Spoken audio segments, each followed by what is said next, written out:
Mateus 19:26 diz: Jesus olhou para eles e respondeu: para os homens isso é impossível, mas para Deus todas as coisas são possíveis. Então, amados, se nós não partirmos desse princípio, desse conceito, de que para Deus não há nada que seja impossível, tudo que nós vamos falar aqui sobre fé, sobre milagres, não vai fazer nenhum sentido. Então nós temos que de fato crer que para Deus não há impossíveis, que Deus pode todas as coisas. Ele é o Criador do universo, Ele é o Criador de todas as coisas, e o seu poder não tem limites. Ele é poderoso para fazer o impossível acontecer, amém? E desde os tempos antigos nós vimos a manifestação do seu poder, milagres acontecendo, curas, ressurreição, livramentos, coisas sobrenaturais. Então Ele pode todas as coisas. E às vezes nós pensamos que os milagres aconteciam no Velho Testamento, no Novo Testamento, né? Não sei se aqui tem alguém que ainda pensa assim, mas parece que as coisas só aconteciam naquela época. Não é que quando você lê a Bíblia está tudo ali concentrado, não é? Parece que as coisas aconteceram dia após dia, mas não foi assim, né? Situações que aconteciam, tinha um espaço longo de tempo entre um milagre e outro que está relatado na palavra de Deus. E às vezes a gente corre o risco de achar que de fato, né, os milagres só aconteciam para aquela época, ou quando Jesus estava aqui pessoalmente. E não é verdade. Hoje, ainda hoje, o Senhor faz milagres, Ele continua operando, o seu sobrenatural é muito atual na nossa vida. Então Ele age curando doenças, restaurando relacionamentos, abrindo portas, produzindo transformações significativas na nossa vida. Tudo isso é milagre. O escritor aos Hebreus diz que Deus é o mesmo ontem, hoje e eternamente. Hebreus 13:8. Então isso significa que Deus fazia milagres, mas ainda faz milagres e vai fazer milagres. É o mesmo Deus, Ele não muda e o seu poder é infinito. Agora existem alguns conceitos aqui importantes que nós precisamos considerar. Preste atenção nisso, é muito importante para nós entendermos todo o processo relacionado a essa questão dos milagres e do poder de Deus. Primeiro, nós precisamos conhecer esse Deus que pode todas as coisas. Certa vez o apóstolo Paulo deu uma declaração importante. Ele disse: eu sei em quem tenho crido. Esse texto na segunda carta ao Timóteo, capítulo 1, verso 12. Olha o que ele diz: por esta razão sofro também essas coisas, mas não me envergonho, porque eu sei em quem tenho crido, e estou certo de que Ele é poderoso para guardar o meu depósito até aquele dia. Amados, não tem como negar que Paulo conhecia o Deus a quem ele servia. Por tudo que ele passou, a experiência de conversão de Paulo foi muito marcante. E não só isso, a sua vida dedicada, né, a anunciar os feitos de Jesus, fez com que ele conhecesse de fato o Senhor Deus a quem ele servia. E será que nós podemos dizer com essa mesma convicção: eu sei em quem tenho crido? Você pode dizer: eu conheço o meu Deus, eu conheço profundamente o meu Deus. E amados, só tem uma maneira de nós conhecermos ao Senhor, é lendo a Bíblia, né? É buscando relacionamento com Ele, é orando, buscando estreitar o nosso relacionamento com o Senhor, procurando entender, conhecer as coisas de Deus. Então nós temos que conhecer ao Senhor. A Bíblia fala que nós devemos conhecer e prosseguir no conhecimento do Senhor. Isso precisa ser constante. Segundo aspecto, nós precisamos deixar os nossos olhos mais sensíveis para ver além do natural. Aqui é uma frase interessante. Claude Monet foi um dos pintores impressionistas mais importantes do século XX. Olha o que ele diz: para ver, nós devemos esquecer o nome da coisa que estamos olhando. Sabe, às vezes a gente olha para uma situação, mas não consegue ver de fato o que aquilo quer mostrar para nós. E muitas vezes nós nos apegamos àquilo que estamos vendo naquele momento, naquela circunstância, e não conseguimos olhar o além. Aquilo que Deus pode fazer, aquilo que Deus pode transformar. O salmista aqui no Salmo 119, versículo 18, faz uma oração interessante, e nós podemos fazer essa oração também. Ele diz: abre os meus olhos para que eu veja as maravilhas da tua lei. É uma boa oração para nós fazermos. Senhor, abre os meus olhos. Eu só estou conseguindo ver aquilo que está diante dos meus olhos de uma forma natural, mas eu quero passar a ver com os olhos da fé, com os olhos do sobrenatural, porque é assim que nós temos que viver, é assim que eu quero viver, por aquilo que eu creio e não por aquilo que eu vejo. E quase sempre, amados, nós racionalizamos demais, porque nós queremos que as coisas façam sentido para nós. De maneira geral, nós sempre buscamos isso. Nós queremos que tudo aquilo que nós fazemos, tudo aquilo que nós vivemos, tenha algum sentido. E nem sempre Deus vai usar situações que façam sentido. Às vezes o Senhor Ele vai quebrar padrões e vai nos convidar a enxergar uma situação com os olhos da fé. Ouvir a sua voz e de fato crer naquilo que Ele pode fazer, mesmo que isso naquele momento não faça sentido. Há 3 textos aqui que eu separei. Eu uso bastante texto nas minhas mensagens. É a palavra de Deus que está falando aqui nessa noite. E eu quero que você receba de Deus tudo que está sendo dito aqui nesse lugar. Amém? Segundo aos Coríntios 4:18. Não atentando nós nas coisas que se veem, mas nas que não se veem. Porque as que se veem são temporais, e as que não se veem são eternas. João 20:29, disse-lhe Jesus: porque me viste, Tomé, creste. Bem-aventurados os que não viram e creram. Romanos 8:24-25 diz: porque em esperança somos salvos. Ora, a esperança que se vê não é esperança, porque o que alguém vê, como esperará? Mas se esperamos o que não vemos, com paciência o esperamos. Então, veja, nós precisamos nos dedicar a olhar, a buscar enxergar aquilo que Deus quer fazer por nós, muitas vezes usando circunstâncias naturais. Então nós temos que passar a olhar com os olhos da fé. Senhor, abra os meus olhos para que eu possa ver as maravilhas da tua lei. Um outro aspecto, nós precisamos aguçar os nossos ouvidos para ouvir a voz de Deus, porque constantemente a gente empresta os nossos ouvidos para ouvir tantas coisas e situações, muitas vezes que vêm para nos desanimar, para afrontar a nossa fé. E quanto mais nós ouvimos, mais nós queremos ouvir. O fato é que nós precisamos mudar isso na nossa vida e dar ouvidos à voz de Deus, porque a voz de Deus é poderosa. Diga: a voz de Deus é poderosa. Olha o que o salmista diz aqui no Salmo 29, versos de 3-9. A voz do Senhor ouve-se sobre as águas, o Deus da glória troveja. O Senhor está sobre as muitas águas. A voz do Senhor é poderosa. A voz do Senhor é cheia de majestade. A voz do Senhor quebra os cedros. Sim, o Senhor quebra os cedros do Líbano. Ele os faz saltar como um bezerro. Ao Líbano e Sirion como filhotes de bois selvagens. A voz do Senhor separa labaredas de fogo. A voz do Senhor faz tremer o deserto. O Senhor faz tremer o deserto de Cádiz. A voz do Senhor faz parir as servas e descobre as florestas. E no seu tempo, cada um fala da sua glória. Então, amados, a voz do Senhor é poderosa. O que nós temos que fazer é afinar os nossos ouvidos, deixá-los mais sensíveis, para que nós possamos ouvir a voz de Deus, ouvir o direcionamento de Deus. E como você ouve a voz de Deus? Algumas maneiras. Você pode ouvir a Deus no seu coração. Quantos já ouviram ao Senhor no seu coração? Você sabe no seu espírito que é o Senhor falando com você. Se você nunca ouviu o Senhor no seu coração, busque relacionamento com Ele, que Ele vai falar contigo. E talvez seja preciso você parar de falar para ouvir, porque às vezes é assim, não é? No seu momento de oração você só fala, você só pede, não dá tempo nem do Senhor falar e você ouvir. Então procure escutar, não é?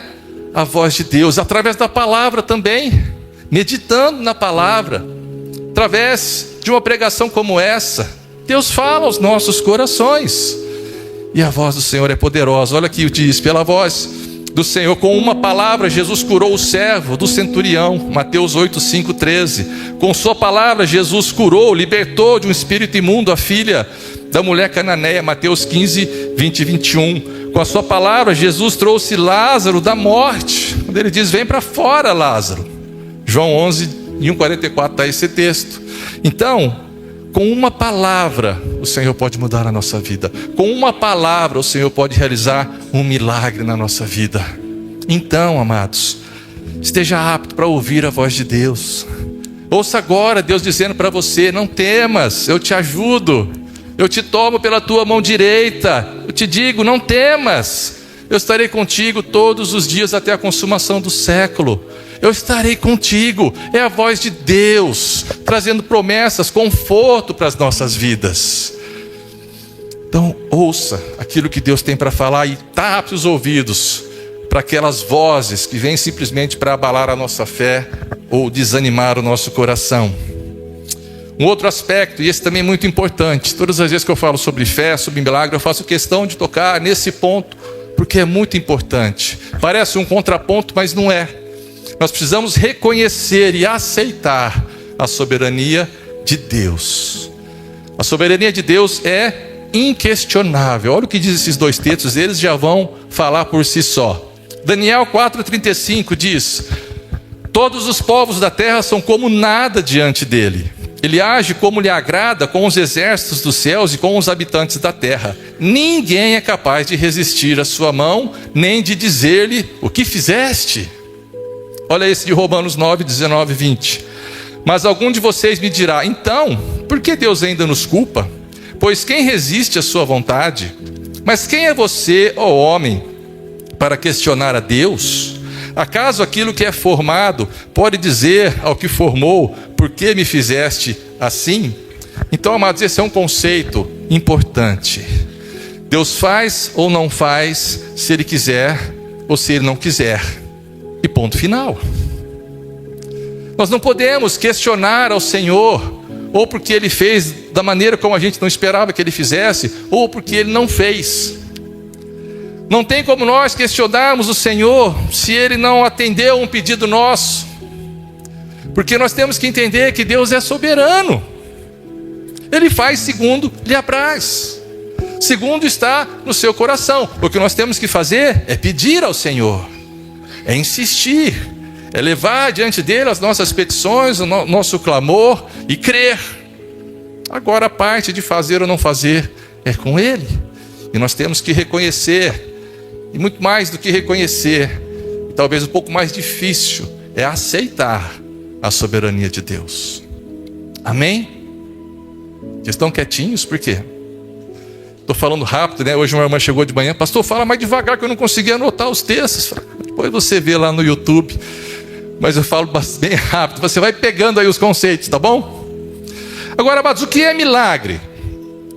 Se alguém perguntar para você: defina milagre, você tem uma definição para isso, não? Eu coloquei aqui uma definição para nós entendermos um pouco o que é milagre.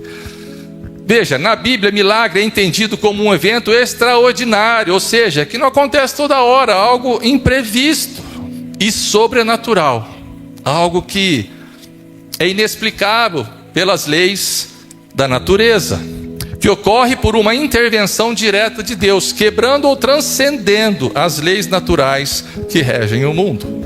Uma boa definição de milagre. Simplificando, milagre é quando acontece algo que naturalmente seria difícil ou impossível de acontecer. O milagre está relacionado ao sobrenatural. Um exemplo, na Bíblia, podemos citar o primeiro milagre que Jesus fez quando começou o seu ministério, que foi transformar a água em vinho. Dois elementos, diferentes: água é água, vinho é vinho. Tem como explicar isso de uma forma natural? Isso é milagre. Agora, uma observação importante: às vezes nós pensamos que milagres são eventos grandiosos, situações bombásticas, situações que vêm para nos impressionar. Talvez algum diga: olha, se algum dia eu presenciar um paralítico andando, aí eu vou ver que foi um milagre. Aí eu vou crer que existem milagres. Porque às vezes a gente fica pensando que milagre é só quando acontece uma coisa nesse nível, Alguém que não enxerga passa a enxergar. É uma historinha interessante que eu quero aplicar aqui, que você vai entender muito bem esse conceito. É uma história, tá certo? Havia um homem, um náufrago, estava numa boia lá no meio do oceano. Probabilidade de ser encontrado por alguém, 0. Estava lá. E um crente, fiel, orando a Deus: Senhor, me tira daqui, me livra, não me deixa morrer, me salva desse lugar. Enquanto ele orava, passou um rapaz de jet ski. Falou: opa, monta aí que eu vou te levar. Ele falou: não, Deus vai me tirar desse lugar. Aí passou um bote: monta aqui que eu vou te levar, vamos embora. Não, Deus vai me tirar, estou orando, Deus não vai me abandonar nesse lugar. Talvez esperando que aparecesse ali, né, um transatlântico. Aí manda uma lancha, manda um barco, enfim, o camarada morre. Morre afogado, aí chega no céu. Aí vai tirar satisfação com Deus: Senhor, eu clamei ao Senhor, eu sou um homem fiel, um dizimista fiel, pedi para o Senhor me salvar, e eu morri. Aí Deus falou: meu querido, eu mandei um jet ski, um bote, um barco, né, para te salvar, e você não percebeu que eu estava mandando aquilo para você. Então veja, às vezes nós estabelecemos uma roupagem. Se não vier dessa forma, não sei se foi Deus. Nós estabelecemos a forma, nós estabelecemos a maneira, nós estabelecemos o tempo, quando na verdade Deus tem a maneira dele, o tempo dele. A gente vai ver aqui alguns exemplos. A Bíblia é repleta de exemplos de maneiras diferentes de Deus agir, e no tempo dele. Então nós temos que entender e estar sensíveis a isso, e perceber que Deus está agindo em nosso favor, nas pequenas coisas. Deus pode agir através de uma pessoa, Deus pode agir através de uma situação. Então Deus age de várias maneiras, e nós temos que ter essa percepção para captar essa forma que Deus está agindo. Então entenda, queridos, milagre é qualquer evento que dificilmente aconteceria de forma natural. Por exemplo, um casamento restaurado é um milagre, né? Quando os cônjuges estão ali, eles não conseguem nem se conversar, eles não conseguem se acertar, estão já decididos a colocar um fim no casamento, não existe mais conversa, não existe mais consenso, e aí Deus entra naquele casamento, e por um novo entendimento as coisas se encaixam, e aí tudo se restabelece, e eles passam a viver em harmonia. É um milagre, algo que naturalmente falando seria impossível, porque eles já estavam decididos a colocar um fim no casamento. Mas quando Deus entrou, houve um milagre, houve uma mudança no entendimento, Deus agiu naquele lugar. Então, queridos, Deus pode realizar milagres em qualquer tempo, de qualquer maneira. Para Ele não há limitação de espaço nem de tempo, ok? Um terceiro aspecto importante é que o milagre requer contrapartida. Efésios 3:20 diz: há aquele que é capaz de fazer infinitamente mais do que tudo que pedimos ou pensamos, de acordo com o seu poder que atua em nós. A Ele seja a glória na igreja em Cristo Jesus, por todas as gerações, para todo sempre. Amém. Então Deus é poderoso para fazer infinitamente mais do que tudo quanto pedimos ou pensamos, conforme o seu poder que opera em nós. É isso que diz a palavra de Deus. Agora, para que os milagres sejam reais e aconteçam na nossa vida, existe uma contrapartida. Sabe, eu não estou aqui limitando o poder de Deus. Como eu disse, acabei de dizer, Deus pode fazer qualquer coisa, em qualquer tempo, de qualquer maneira, ok? Mas, se você for olhar para a Bíblia, sempre existia uma contrapartida, não é? Se vocês obedecerem os meus mandamentos, vocês prosperarão. Se vocês me buscarem, não é? Enfim, sempre tinha um ser. E essa contrapartida é que vai possibilitar acontecer as bênçãos de Deus na nossa vida. É que vai possibilitar acontecer os milagres, ou seja, os efeitos do milagre vão se tornar reais na nossa vida. E dentro dessa contrapartida, o primeiro aspecto, a primeira resposta que nós temos que dar é a obediência. Diga, obediência. Deus precisa encontrar em nós a obediência. Obediência a Ele, obediência à sua palavra. Isso é fundamental para que a gente possa provar do sobrenatural. E muitas vezes Deus pede que nós tomemos um passo de fé. mesmo que seja desafiador, mesmo que seja incompreensível num determinado momento, mas nós muitas vezes temos que dar um passo de fé para poder alcançar as bênçãos. Deus nos deu espírito de ousadia, Deus não nos deu espírito de timidez. Então, se o Senhor fala, vai, nós temos que ir, nós temos que crer e ir. Então essa é a contrapartida. Existe um exemplo muito interessante na Bíblia, que é a experiência de Naamã. Recentemente eu preguei uma palavra sobre Naamã, está lá no canal do YouTube da comunidade, chama Cada Dia. Sabe, queridos, e eu vou ler aqui, é um texto longo, eu quero que você acompanhe comigo, talvez você conheça a história, mas nós vamos ver e entender esse processo que muitas vezes nós temos que passar para alcançar o milagre de fato, ok? 2 Reis 5, de 1 a 14, o texto diz assim, acompanhe comigo. O rei da Síria tinha grande respeito por Naamã, comandante do seu exército, pois por meio dele o Senhor tinha dado grandes vitórias à Síria. Mas embora Naamã fosse um guerreiro valente, ele sofria de lepra. Naquela época, saqueadores sírios tinham invadido o território de Israel, e entre os cativos havia uma menina que se tornou serva da esposa de Naamã. Certo dia a menina disse à sua senhora, como seria bom se o meu senhor fosse ver o profeta em Samaria, ele o curaria da lepra. Naamã contou ao rei o que a menina israelita tinha dito. Então o rei da Síria lhe respondeu, vá visitar o profeta, eu lhe darei uma carta de apresentação ao rei de Israel. Naamã partiu levando 350 quilos de prata, 72 quilos de ouro e 10 roupas de festa. A carta para o rei de Israel dizia, com esta carta apresento meu servo Naamã, quero que o rei o cure da lepra. Quando o rei de Israel leu a carta, rasgou-se as roupas e disse, acaso sou Deus, capaz de dar ou de tirar a vida? Porque esse homem me pede que cure um leproso?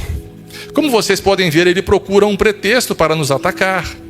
Mas quando Eliseu, o homem de Deus, soube que o rei de Israel havia rasgado as roupas, mandou-lhe uma mensagem. Por que o rei ficou tão aflito? Envie Naamã a mim, e ele saberá que há um profeta verdadeiro em Israel. Então Naamã foi com seus cavalos e carruagens e parou à porta da casa de Eliseu. Ele mandou o mensageiro dizer a Naamã, vá e lave-se 7 vezes no rio Jordão. Sua pele será restaurada e você ficará curado da lepra. Naamã ficou indignado e disse, imaginei que ele sairia para me receber. Esperava que movesse as mãos sobre a lepra, invocasse o nome do Senhor e me curasse. Não são os rios Abana e Farfar em Damasco melhores que qualquer rio em Israel? Será que eu não poderia me lavar em um deles e ser curado? Veja, sobre o que eu falei, às vezes as pessoas querem determinar como Deus vai fazer as coisas. Naamã ficou indignado, porque ele queria algo mirabolante. Ele queria que o profeta fosse lá, pusesse as mãos, fizesse uma oração poderosa, né? E aí ele fosse curado. Não, o profeta falou, olha, mandou uma mensagem lá para ele, fala para ele lá no rio, mergulhar 7 vezes que ele vai ser curado. Veja, Naamã viveu essa situação. Naamã deu meia volta e partiu furioso, ele ia perder a bênção, ele ia continuar leproso. Mas seus oficiais, acho que fala, gente, assim, cabeção, né? Mas seus oficiais tentaram convencê-lo dizendo, meu senhor, se o profeta tivesse pedido para fazer algo muito difícil, o senhor não teria feito? Por certo, o senhor deve obedecer à instrução dele, pois disse apenas, vá, lave-se e será curado. Assim Naamã desceu ao Jordão e mergulhou 7 vezes, conforme a instrução do homem de Deus. Sua pele ficou saudável, como a de uma criança, e ele foi curado. Entenderam? O que Naamã precisou fazer? Ele precisou obedecer. Sabe, mesmo segundo seus argumentos, ele obedeceu. No momento que ele obedeceu, ele fez aquilo que o profeta havia dito, ele recebeu um milagre. Então, a obediência é fundamental a Deus e a sua palavra. Mas não só isso. Um segundo aspecto, que é a perseverança. Diga, perseverança. Além da obediência, a perseverança também é essencial para que o milagre aconteça. Quantas vezes Naamã precisou mergulhar? 7. Se ele tivesse mergulhado 5, ele seria curado? Acredito que não, porque Deus havia falado 7 vezes. Eu fico imaginando que cada mergulho era uma não é? Um soco na alma daquele homem, né? Mais um mergulho e nada, né? E ele precisou mergulhar 7 vezes, ele precisou perseverar, porque ele poderia chegar lá no quinto mergulho, no 6º mergulho e falar: mas até agora nada, eu acho que esse profeta estava me enganando, né? Isso não vai acontecer. Mas quando ele deu o 7º mergulho, que ele saiu, a sua pele ficou limpa, ele foi curado. E sabe, queridos, muitas vezes a resposta de Deus não é imediata. Nós precisamos aprender a esperar, a ter paciência, a perseverar, a não desistir. Há várias passagens bíblicas que as pessoas receberam milagres depois de perseverar na oração, na confiança. E sabe, queridos, eu defino perseverança assim: perseverar não é simplesmente não desistir, mas é encontrar forças para prosseguir. Não é você fala, não, perseverar é não desistir. Não é só isso, porque aí você pode assumir uma posição passiva, e não é assim que tem que ser. A perseverança, ela é contínua. Eu continuo perseverando, eu não desisto, mas eu continuo esperando, eu continuo buscando, e muitas vezes precisando encontrar forças de onde não tem, para perseverar e para lutar por aquilo que nós esperamos. Então ele precisou mergulhar 7 vezes.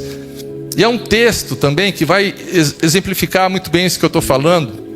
Um texto emblemático da palavra de Deus, quando Jesus cura um cego em 2 etapas.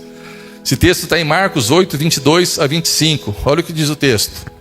E chegou a Betsaida, e trouxeram-lhe um cego, e rogaram-lhe que o tocasse. E tomando o cego pela mão, levou-o para fora da aldeia, e cuspindo-lhe nos olhos. Jesus também tinha cada método, né? Por isso que eu falo, Jesus faz do jeito que Ele quer, não é? Talvez esse homem, se ele enxergasse que ele era cego, né? Talvez se ele visse Jesus preparando para cuspir, ele podia falar: não, peraí, Jesus, peraí, vai cuspir nos meus olhos? Não, aí desse jeito eu não quero, né? Mas ele era cego, ele não viu, então, né? Jesus cuspiu nos olhos e, impondo-lhe as mãos, perguntou-lhe se via alguma coisa. E levantando ele os olhos, disse: vejo os homens, pois os vejo como árvores que andam. Depois disso, tornou a pôr-lhe as mãos sobre os olhos e o fez olhar para cima. E ele ficou restaurado e viu a todos claramente. Então Jesus orou, cuspiu nos olhos, e o cego foi parcialmente curado. Ele via árvores andando. E aí as 2 situações que poderiam acontecer na vida daquele homem. Primeiro, ele poderia se conformar. Para quem não via nada, ver árvore andando já é alguma coisa, né? Ele podia falar: não, Jesus, tá bom, já estou vendo aqui alguma coisa, né? Eu não quero mais, não preciso orar mais, não quero mais um compromisso com o Senhor. Tá bom, obrigado, valeu, tá ótimo. E ele perderia a bênção completa que o Senhor tinha para ele. Ele perderia a bênção e continuaria vendo árvores andando. E tem muita gente que é assim que age. Busca o Senhor, vem para a igreja, e aí Deus, né, dá uma guaribada na sua vida, dá uma acertadinha no seu casamento, e aí a pessoa fala: opa, tá bom, tá ótimo, não quero mais, não quero assumir nenhum compromisso com o Senhor. E sai, abandona. Deus não é Deus de ficar dando guaribadinha, não. Deus faz a cura por completo. Essa é uma primeira opção. Agora a outra também, ele podia se frustrar, falar: Jesus não conseguiu me curar, curou tanta gente, e aqui eu estou aqui, não consigo enxergar, ainda estou vendo árvores que andam. E amados, eu quero dizer uma coisa para você, né? Não se contente com pouco, e nem se frustre se o Senhor não fez ainda tudo que você busca na sua vida e quer que Ele faça. Ele vai fazer. Persevere, insista.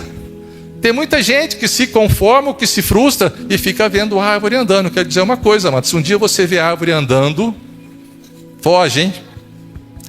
Que não vai ser coisa boa, não. Mas não se contente com pouco. Se Deus está fazendo na sua vida e não fez tudo que você quer que Ele faça, continue, persevere, Ele vai fazer, amém? E por último, mas não menos importante, na verdade, esse é o requisito principal para ocorrer o milagre na nossa vida, que é fé. Diga, fé.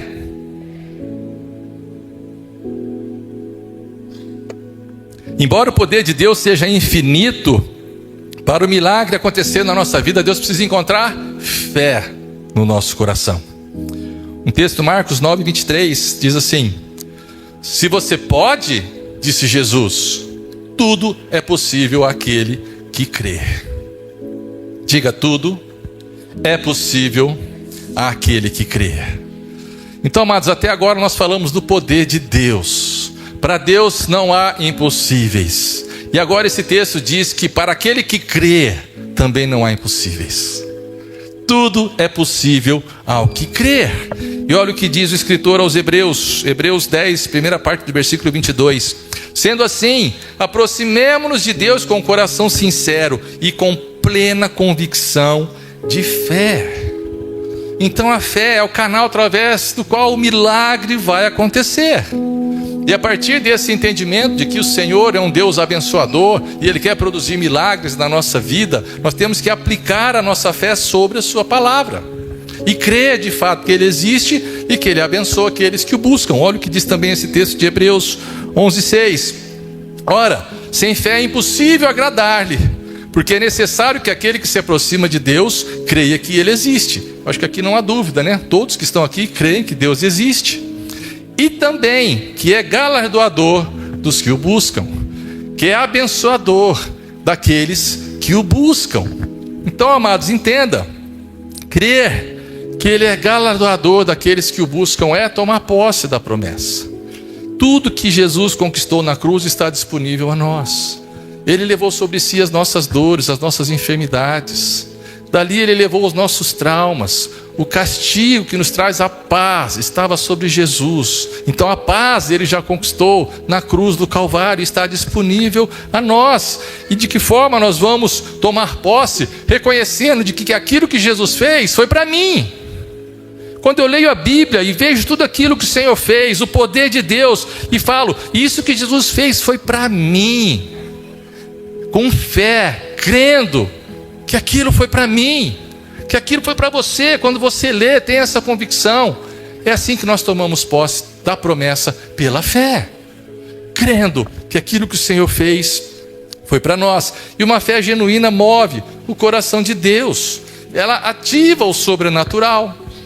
E há uma equação aqui que leva uma pessoa a experimentar os milagres, que é fé mais obediência mais perseverança igual resultado. Diga, fé mais obediência mais perseverança igual resultado. Essa é uma equação que funciona. E sabe, queridos, há um texto também aqui que vai exemplificar muito bem isso que eu estou falando. Fé, obediência, perseverança. O apóstolo Pedro viveu um milagre. A Bíblia intitula esse milagre como uma pesca maravilhosa. Certamente você já ouviu falar. O texto está em Lucas 5, 4-6. Confira. Tendo acabado de falar, disse a Simão: vá para onde as águas são mais fundas e a todos lancem as redes para a pesca. Simão respondeu: mestre, esforçamo-nos a noite inteira e não pegamos nada. Mas porque és tu que está dizendo isso, vou lançar as redes. Quando o fizeram, pegaram tal quantidade de peixe que as redes começaram a rasgar-se. Sabe, queridos, diante de um quadro improvável, o milagre aconteceu. Não é? Pedro era pescador. E ali eles haviam pescado, tentado pescar pelo menos, a noite toda, e não pegaram nenhum peixe. Então Jesus vem, fala: lança a rede novamente, lança desse lado aqui. E aí Pedro, está vendo a questão da argumentação humana? Pedro pode ter falado: Senhor, o Senhor entende de fazer milagre, mas de pescar, quem entende sou eu. Não tem peixe nesse mar. O mar hoje não está para peixe. Mas veja, Pedro aqui, ele viveu 3 fases, que muitas vezes nós precisamos passar para provar do milagre de Deus. Primeiro, ele obedeceu. Ele ouviu a voz de Deus. Jesus deu um comando, ele obedeceu. E de fato lançou a rede novamente ao mar. Ele perseverou. né? Ele não desistiu. Lembra a definição de perseverança? É não desistir e encontrar forças para prosseguir. Então ele não desistiu e encontrou forças para lançar novamente a rede ao mar, mesmo sabendo que a noite toda eles fizeram o mesmo processo e não pegaram nada. E ele creu. Quando ele diz: Senhor, porque és tu que está falando, eu vou lançar as redes. Ele demonstrou fé. Amados, Pedro conhecia Jesus. Ele sabia que podia vir coisa boa dali. Que ele podia fazer um milagre. Então ele creu. Mesmo contra os seus argumentos. Porque veja, a fé, ela contrapõe os argumentos humanos. Pedro fez isso. Senhor, nós pescamos a noite toda. Tentamos pescar a noite toda, não pegamos nada. Isso é um argumento humano.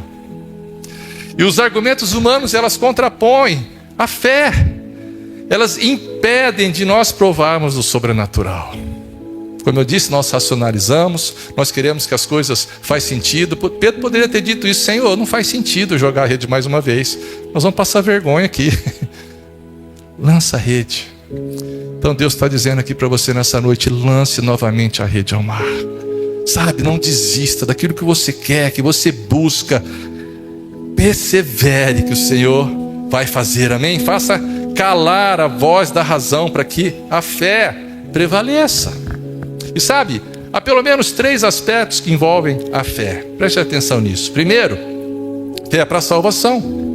É o que nós vimos aqui hoje, algumas pessoas tendo fé para crer que Jesus morreu na cruz, pagou os seus pecados, né? Que Jesus é capaz de produzir e proporcionar a vida eterna. Essa é fé para a salvação. A Bíblia diz que todo aquele que crer e for batizado será salvo. Bem-aventurados que não viram e creram. Então nós somos salvos por meio da fé. Fé para a salvação. Também existe a fé para resistir às pressões da vida. Jesus diz: tende bom ânimo, eu venci o mundo. É um outro texto que diz que a nossa fé vence o mundo. Então nós precisamos dessa fé para enfrentar os desafios e superá-los. Fé para enfrentar as pressões da vida. E fé, um terceiro aspecto, para tocar no sobrenatural. Essa que nós estamos falando nessa noite. Essa que nós precisamos ter. Essa chavinha que nós precisamos muitas vezes virar no nosso coração. Ter essa fé para de fato experimentar do poder de Deus. Algo sobrenatural, algo extraordinário.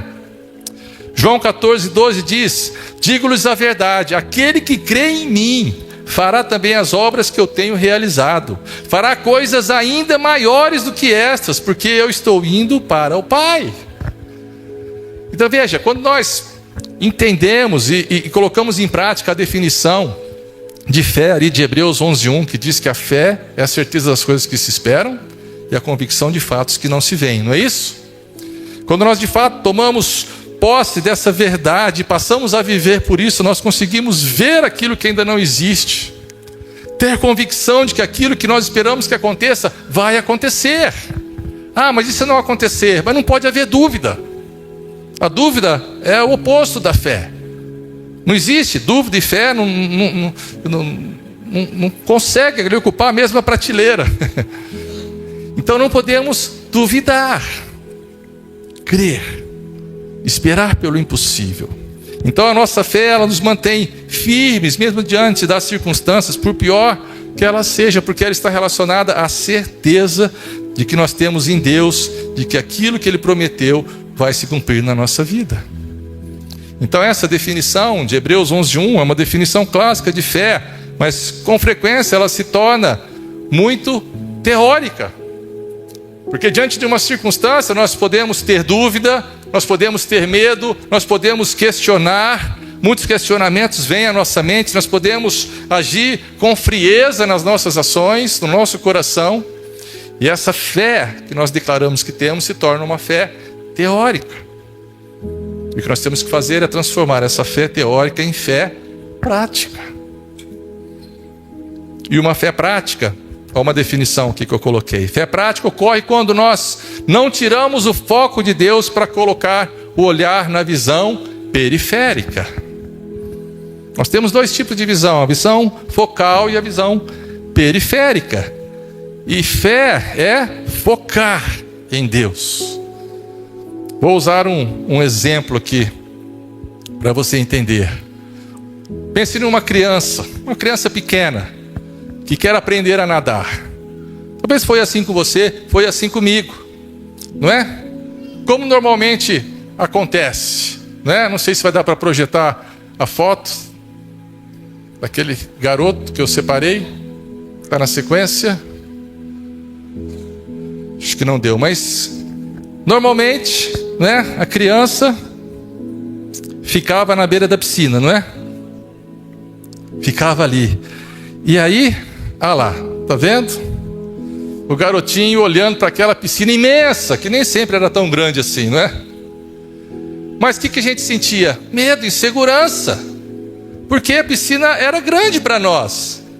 Então, essa visão periférica muitas vezes assustava. E às vezes também ali não está na imagem, mas às vezes tinha muitas crianças pulando, água para todo lado, aquela gritaria, enfim.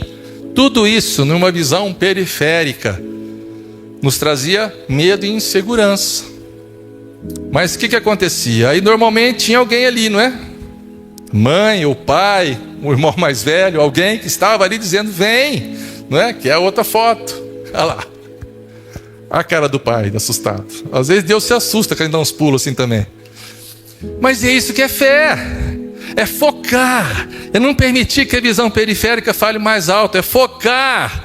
Quando Deus está falando, vem, para irmos. Quando Deus está falando, olha, eu estou contigo.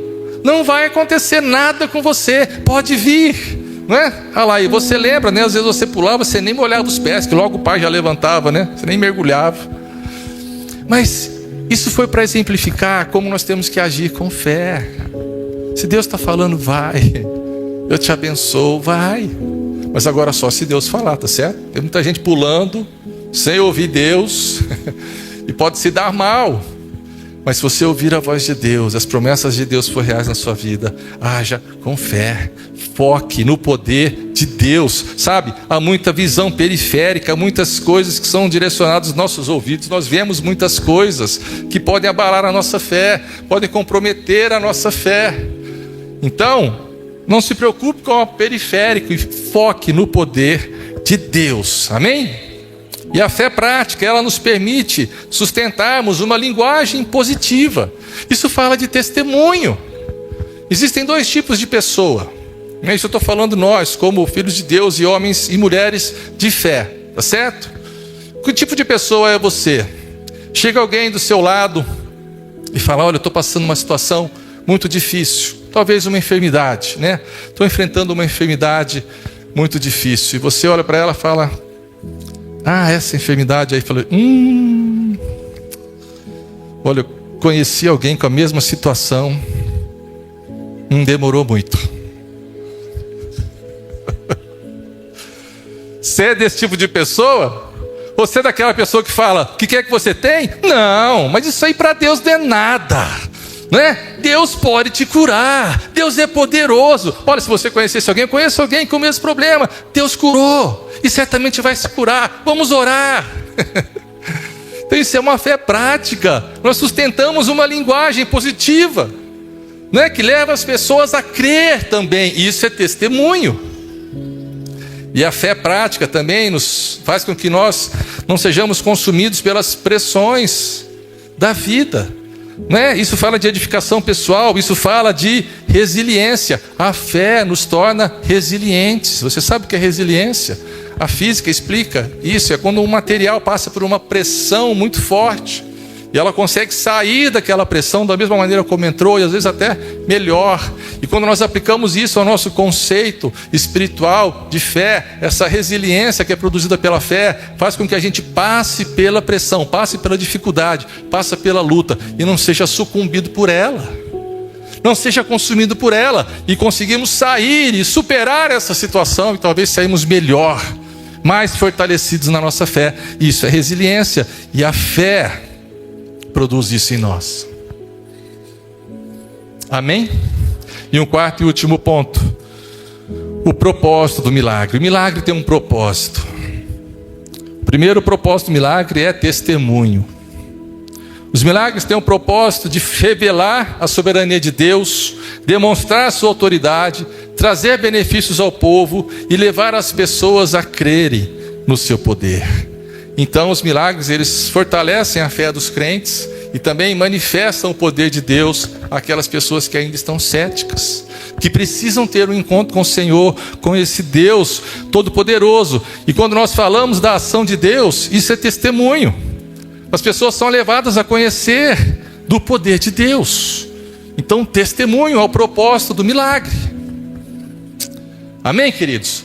Agora, antes de eu falar do último aspecto, do último propósito do milagre, eu quero fazer uma pausa nessa ministração para fazer algo importante, para ilustrar, inclusive, essa ministração que fala sobre milagres. Não é? Você nos conhece, você me conhece, eu não sou de ficar falando muito sobre mim, sobre minha família não é exposta nas redes sociais, quem acompanha sabe como vivemos, mas nessa noite eu quero contar um testemunho. Muitos acompanharam, mas hoje nós vamos celebrar juntos essa vitória. E hoje nós vamos, no final do ano passado, na verdade do segundo semestre, no começo do segundo semestre do ano passado, nós vivemos uma experiência, vivemos um drama por um período, mas nós hoje celebramos a vitória e reconhecemos que foi um milagre de Deus na nossa vida, né? Nossa filha, a Sofia, casada com o Renato, ela engravidou e quando estava ali na 21ª semana, por um ultrassom, descobriu que seria uma gravidez de alto risco, porque ela tinha o colo do útero curto. Vocês todos vão entender essas expressões, mas era uma gravidez de alto risco. E a partir dali ela precisou ser internada, e ali começou um drama, né? Começou uma situação que exigiu muito da nossa fé como família. E ali ela foi diagnosticado isso, e ali havia algumas opções, não muitas, né? Mas também não era mais possível fazer muitas delas, como a cerclagem, por exemplo, que havia uma espessura muito pequena. O fato é que uma das possibilidades era o repouso, não é um repouso absoluto, e foi o que a Sofia decidiu fazer. Então, por praticamente 2 meses, 57 dias, ela permaneceu em repouso. Boa parte, a maior parte desse tempo absoluto, né? Repouso absoluto, você sabe que é tudo na cama, banho, comida, não é? Tudo na cama. E ela ficou internada no hospital da Unimed, sim, perfeito, né? Corpo clínico, a equipe da maternidade, que inclusive tem gente aqui, né? Quero pedir que vocês fiquem em pé para honrá-las mais uma vez, que foram essenciais nesse processo. Muito obrigado mesmo. Que Deus abençoe vocês e retribua isso com graça, com amor, amém? Foram perfeitos, não é? Mas assim, os médicos são médicos, não é? Eles são racionais muitas vezes, e as expressões, não é? Eram desanimadoras, mas em todo o tempo nós perseveramos na fé. Sabíamos que seria um nascimento precoce, mas a nossa oração era: Senhor, obrigado por mais um dia, né? Nós falamos sempre, mais um dia, menos um dia, porque o que nós queríamos? Que a gravidez fosse levada o máximo possível, né? Para que ela nascesse bem, nascesse sem sequelas. E oramos, né? A Sofia, o Renato teve um papel essencial nesse processo, orando, estando juntos. Enfim, eles se dedicaram nesse tempo em favor dessa criança. Foram resilientes, passaram por uma pressão muito forte, conseguiram superar pelo poder de Deus. Então hoje nós vamos consagrar a Jade, né? Pode pegar. Vamos orar, vamos ficar em pé. Você pode participar disso conosco. Vamos orar e abençoar. Estenda a sua mão para cá. Vocês também cheguem mais para cá. Ricardo, Andressa, não é? Família da Jade, abençoada. Sofia e Renato, essa família maravilhosa. Vamos orar. Pai, nessa noite nós nos alegramos, Deus, por esse milagre. Nós entendemos um milagre do Senhor na vida da Jade. Pai, muito obrigado, Senhor, pela graça, pela bondade. Deus, quando nós orávamos, nós não tínhamos dúvidas de que o Senhor tinha o tempo certo para ela nascer. O Senhor já sabia o tempo determinado. Pai, mas nós críamos no Teu poder, que ela nasceria perfeita, com saúde, Senhor, e de fato isso aconteceu. E nessa noite nós consagramos a Jade ao Senhor, Deus. Ela pertence ao Senhor. Nós profetizamos sobre a vida dela, sobre a sua infância, a sua primeira infância, a sua adolescência, a sua juventude, a fase adulta. Pai, em nome de Jesus, que ela prospere, que ela avance nos seus propósitos, que ela seja uma serva do Senhor, que ela testemunhe do poder do Senhor na vida dela, e que de fato a vida dela seja um exemplo do poder, da eficácia do Teu poder, Senhor. Que o Senhor aguarde, a livre, abençoamos o seu futuro, Senhor. Abençoamos, Deus, para que ela avance nos propósitos do Senhor e seja próspera em todos os seus caminhos. Jade, você é uma bênção do Senhor, em nome de Jesus. Pode passar para o Renato.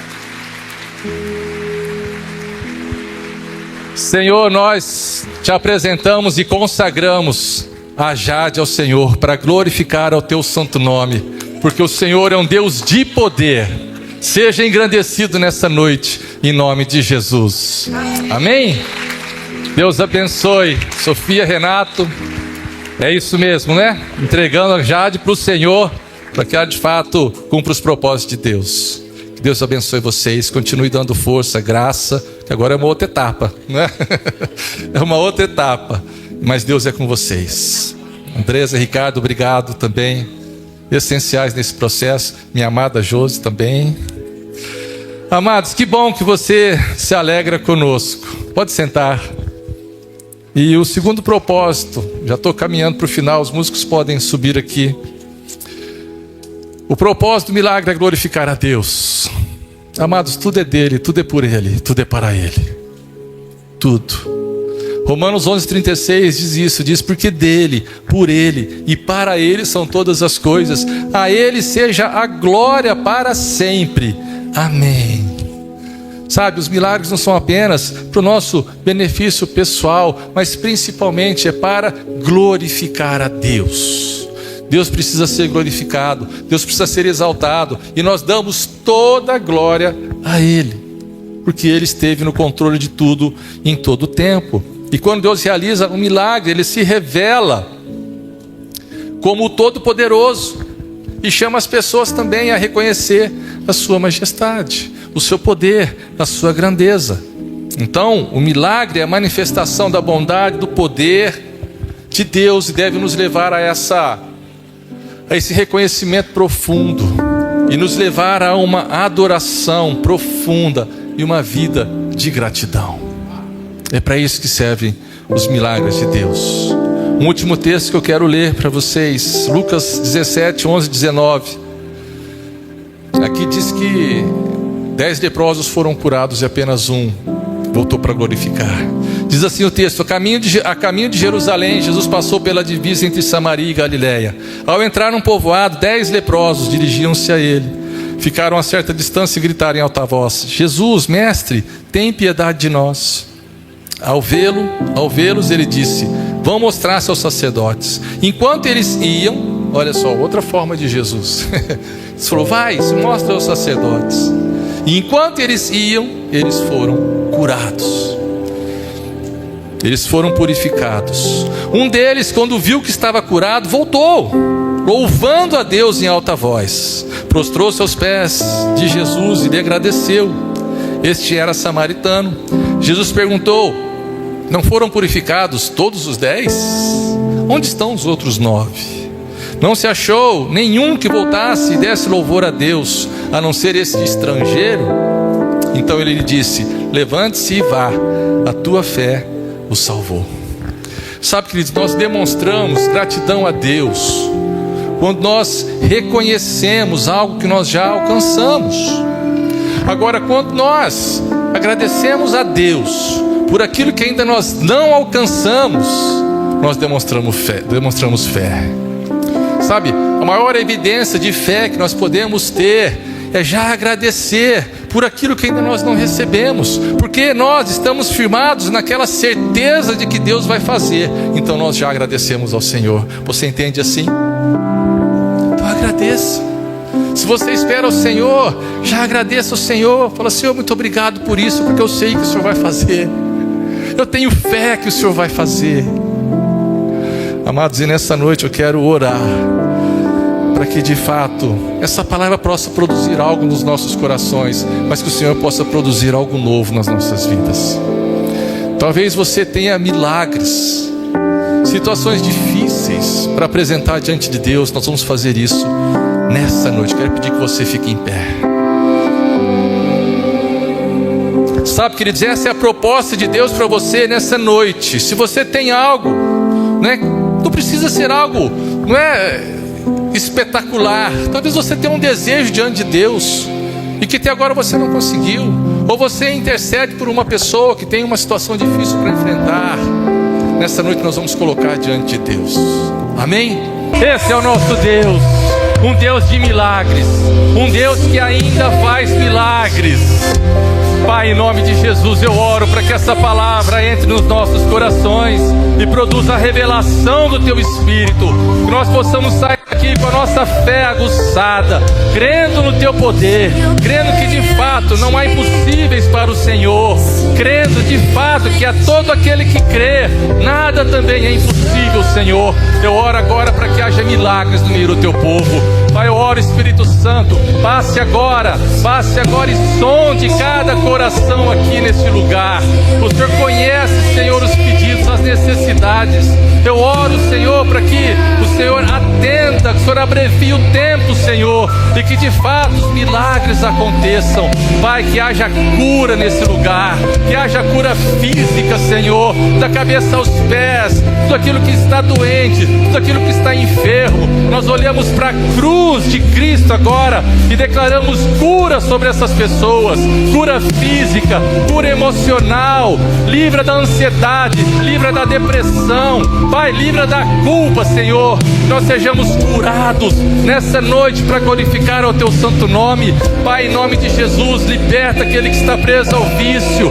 Pai, em nome de Jesus, liberta, Deus, que o Senhor recolha cada lágrima derramada aqui, Senhor, diante do Senhor, que possa haver uma transformação. Eu oro por casamentos restaurados, vidas transformadas, famílias restabelecidas, Senhor. Eu oro para aqueles filhos, aqueles jovens que estão afastados, que o Senhor traga para o seu lar, que o Senhor traga de volta para a sua casa.